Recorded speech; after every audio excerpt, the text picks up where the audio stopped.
Hello दोस्तों, तो last time अपन ने जो किया हुआ था उसके बाद अभी ये आफ्टर 300 हमारा जो सीरीज होने वाला है वो है। इसमें जो केवीएस 2018 में जो क्वेश्चन आए हुए थे उसको थोड़ा सा डिस्कस करेंगे। ठीक है, जो भी मेरे साथ बने हुए हैं उनको पता है कि अभी हम डी ट्रिपल एस बी की तैयारी कर रहे हैं। और ये मैं बताऊं तो डी ट्रिपल एस बी से अगर आप एक्सपेक्ट करेंगे तो ऐसे ही क्वेश्चन एक्सपेक्ट करना जिसको आप विद इन 20 सेकंड या फिर बोल सको 15 सेकंड आप आंसर कर सको।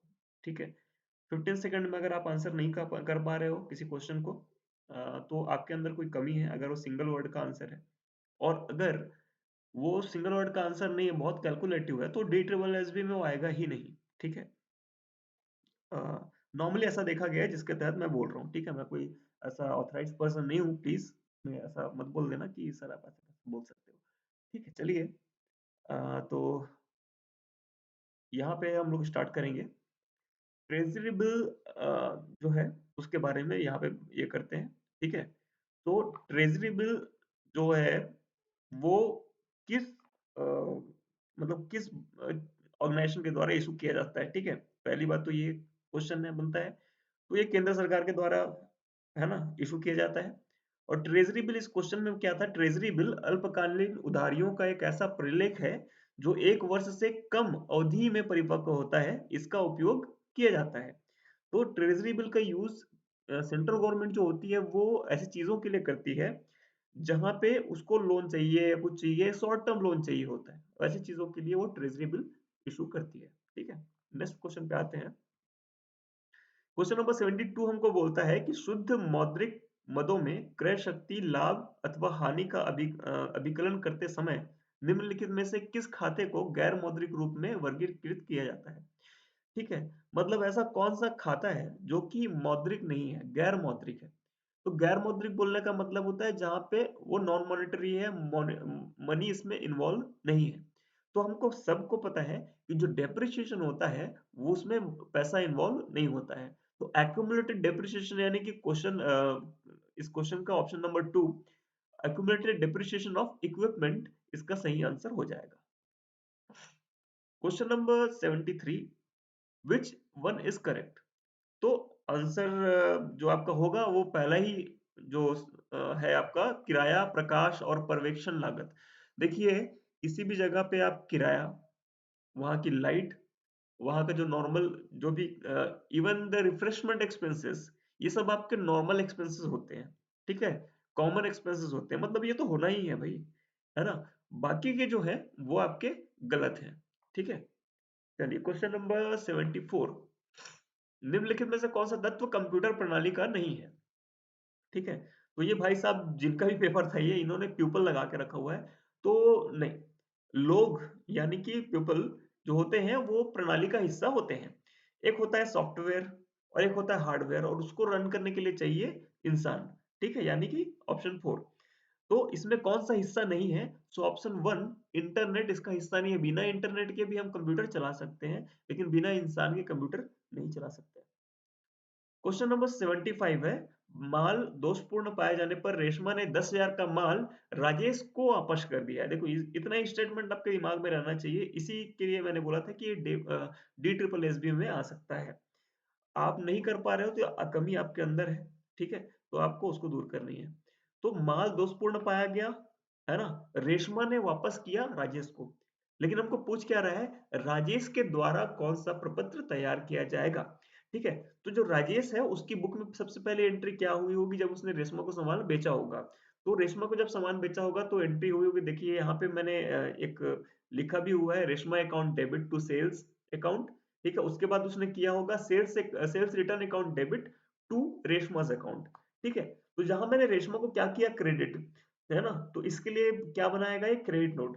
सेम इसका ऑपोजिट जो है, वाइस वर्सा कौन करेगी, रेशमा करेगी। तो रेशमा के लिए क्या हो जाएगा, ये परचेज रिटर्न हो जाएगा। तो जिसने परचेज किया था उसको रिटर्न कर रही है वो, तो उस पर्टिकुलर केस में वो डेबिट नोट इशू करती है। ठीक है, एक और चीज बोलूंगा कि जो सेशन है उसको लाइक कर दीजिएगा, है ना। और ये जो है सेशन हमारा, सब्सक्राइबर हमारे नहीं बढ़ रहे हैं अगेन, तो सब्सक्राइबर प्लीज ध्यान दें कि अगर आप देख रहे हैं तो सब्सक्राइब कर लीजिए। और वीडियो को लाइक भी नहीं मिलता है तो लाइक कर दीजिए प्लीज, मेहनत लगती है इसमें भी। आगे चलते हैं। पीजीटी कॉमर्स अगेन 2018 का 76 क्वेश्चन, निम्नलिखित में से कौन सा वित्तीय विवरणों के विश्लेषण का एक प्रयोजन यानी उद्देश्य नहीं है। यहाँ पे प्रश्न जो है, ये जो भाई साहब थे उन्होंने बहुत अच्छा लगाया हुआ था, है ना, बहुत समझने वाली बात है। डी ट्रिपल एस बी में ऐसे ही क्वेश्चन पूछे जाएंगे। वित्तीय विवरणों के विश्लेषण का प्रयोजन, देखिए यहाँ पे एनालिसिस का बात किया गया है, फाइनेंशियल स्टेटमेंट का बात नहीं किया गया है। तो जो आंसर 3 है आपका है वही हो जाएगा, जो to show financial position through balance sheet and profitability through profit and loss account.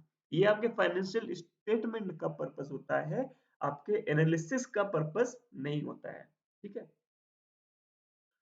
Question number 77, Shri limited purchase a machine for 40 lakh, 40 lakh का मशीन खरीदा है।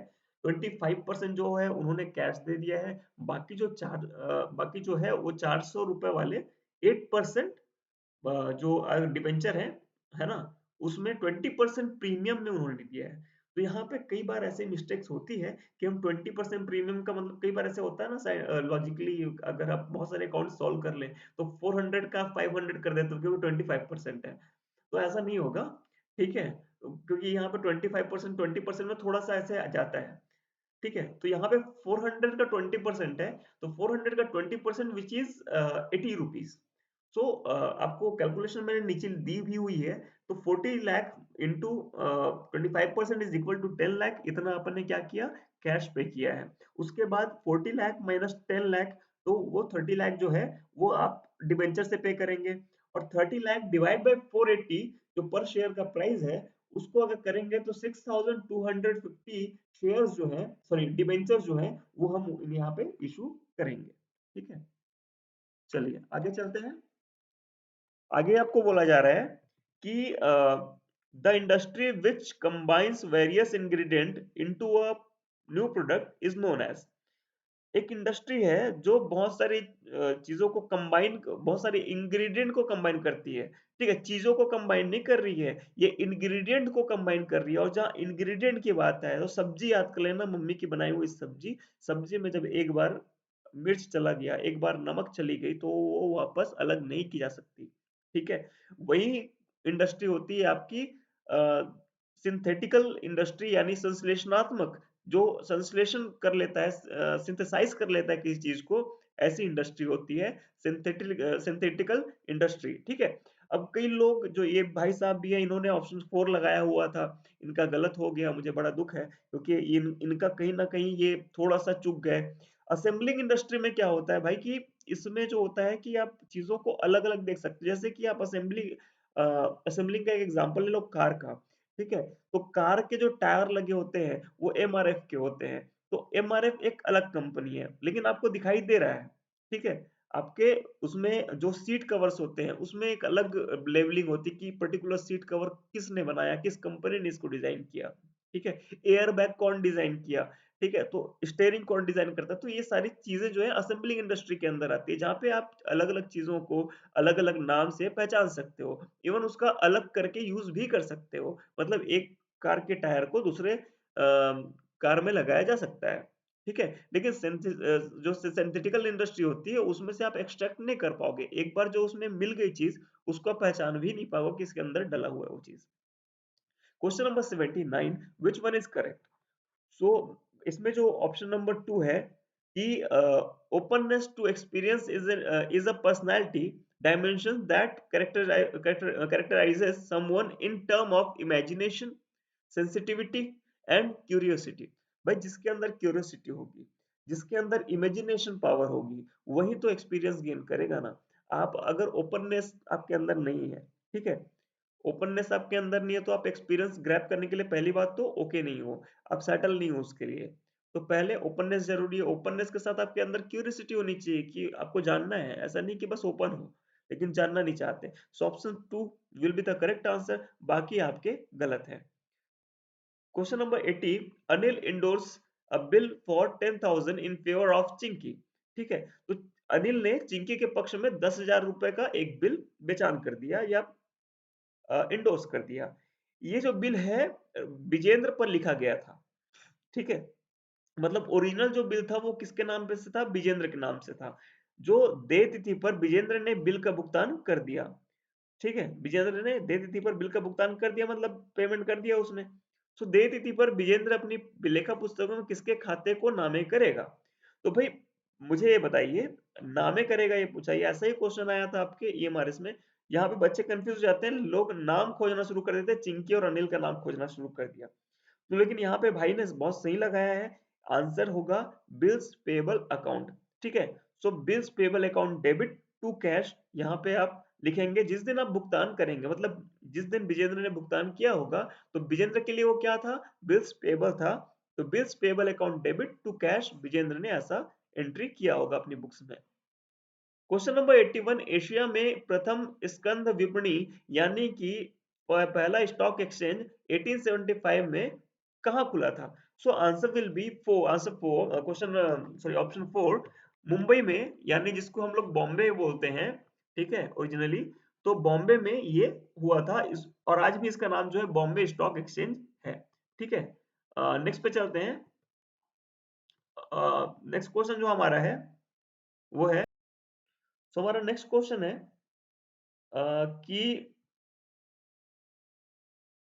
1 सेकेंड। हाँ, नेक्स्ट क्वेश्चन हमारा है कि ओपनिंग स्टॉक हमको दिया हुआ है, परचेस दिया हुआ है, वेजेस दिया हुआ है, interest on loan, closing stock दिया हुआ है, हमसे पूछ रहा है सीओजीएस क्या होगा, कॉस्ट ऑफ गुड्स सोल्ड, यानी कि बेचे गए माल की लागत क्या होगी।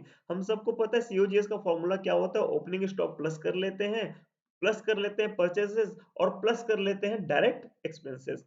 अब यहाँ पे एक कंफ्यूजन जो होती है कि डायरेक्ट एक्सपेंस क्या होता है, interest on loan direct expense होता है क्या? नहीं होता। लेकिन डायरेक्ट एक्सपेंस क्या होती है इसको जानना जरूरी है। डायरेक्ट एक्सपेंस वो चीजें होंगी जो एक सामान में, ठीक है, बहुत बेसिक जो डेफिनेशन है वो मैं आपको दे रहा हूँ।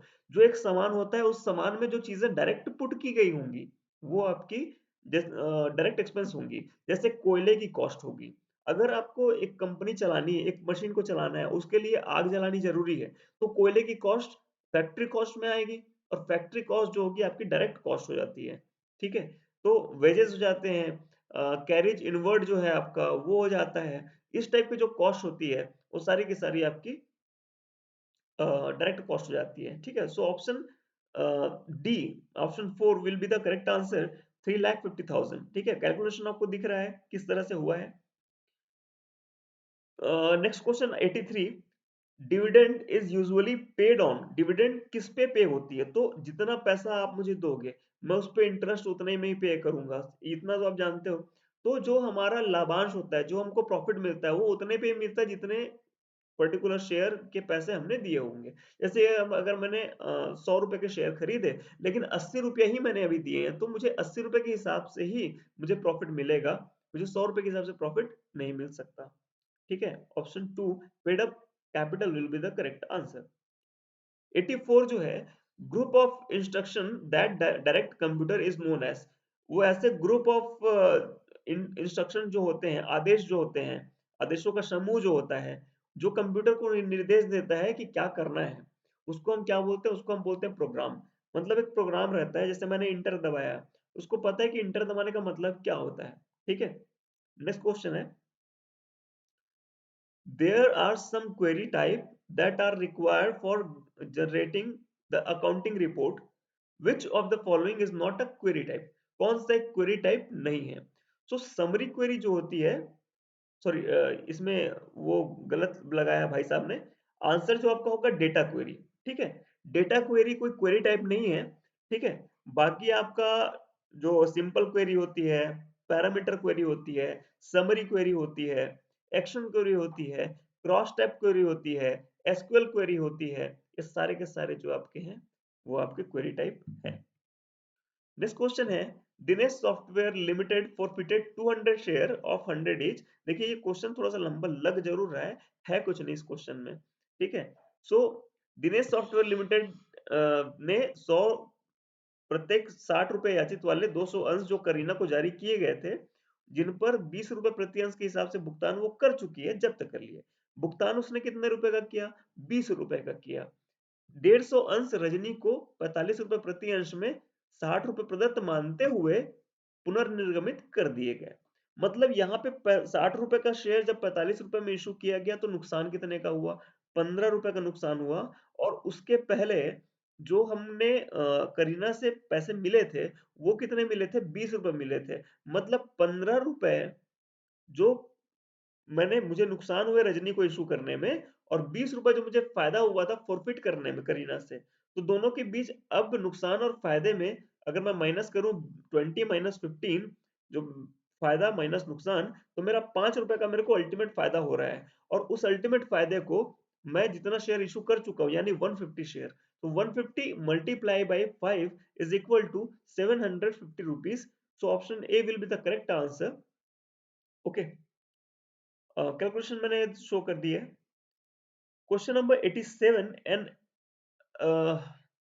एक असंतुष्ट उपभोक्ता है, तो अगर वो राज्य उपभोक्ता आयोग में शिकायत करना चाहता है, उस केस में क्या होगा?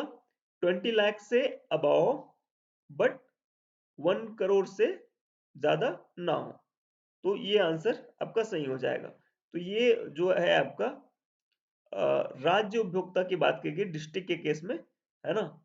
सॉरी, स्टेट के केस में। तो ये सही हो जाएगा ऑप्शन 4। अगर डिस्ट्रिक्ट के केस यानी डीसी डीआरएफ जो बोलते हैं, उसमें अप टू 20 लाख तक होता है। और अबव 1 करोड़ जो होता है वो आपके सेंट्रल गवर्नमेंट में जाता है। Question number 88, which one is true? So कौन सा एक सही है? जो आपका आंसर है, अब 4 चीजें हैं। तो पहला जो आपका आंसर हो जाएगा, लेखांकन एक सामाजिक विज्ञान है, यही आपका सही आंसर हो जाएगा। लेखांकन क्या है? एक सामाजिक विज्ञान होता है जिसमें बहुत सारे सामाजिक तत्व इन्वॉल्व होते हैं। जैसे कि आप अगर इकोनॉमिक्स पढ़ते हैं तो इकोनॉमिक्स में भी आप 2 चीजें पढ़ते हैं, ठीक है? तो 2 चीजों में आप माइक्रो और मैक्रो पढ़ते हैं। और अगर इसको हम रिलेट करें अकाउंटिंग से, तो 11th का चैप्टर 1 ही आपको बताता है कि माइक्रो और मैक्रो जो होते हैं अकाउंटिंग से बहुत ज्यादा ही रिलेट करते हैं, ठीक है? सो अकाउंटिंग क्या है? एक सोशल साइंस है। Question number 89, a machine was purchased on 1st April 2017 for 10 lakh, and on October 1, 2027 a new machine was added for 4 lakh। 2017 अप्रैल को 10 लाख खरीदा और अक्टूबर 1 2017 को 4 लाख का खरीदा। अब बैलेंस जो है मशीन अकाउंट का क्या होगा अगर डेप्रिसिएशन डिमिनिशिंग बैलेंस पे चार्ज होता है? भाई इसमें डिमिनिशिंग बोले, स्ट्रेट लाइन बोले, कोई मतलब नहीं होता है, क्योंकि आपको उसी साल का ही निकालना है, उसी साल के एंड का ही निकालना है। तो अब मैंने कैलकुलेशन नीचे दी हुई है, आप देख सकते हैं। 10 लाख का 20% होगा 2 लाख, 4 लाख का 20% 6 महीने के लिए लगाना है, मतलब 10% हो जाएगा अल्टीमेटली, जो कि होगा 40,000 रुपए। तो 14 lakh minus 2 lakh 40,000 is equal to 11 lakh 60,000। So option C will be the correct answer. Question number 90, analysis of comparative financial statement. It will be the last question of the day. And the question says that analysis of comparative financial statement includes.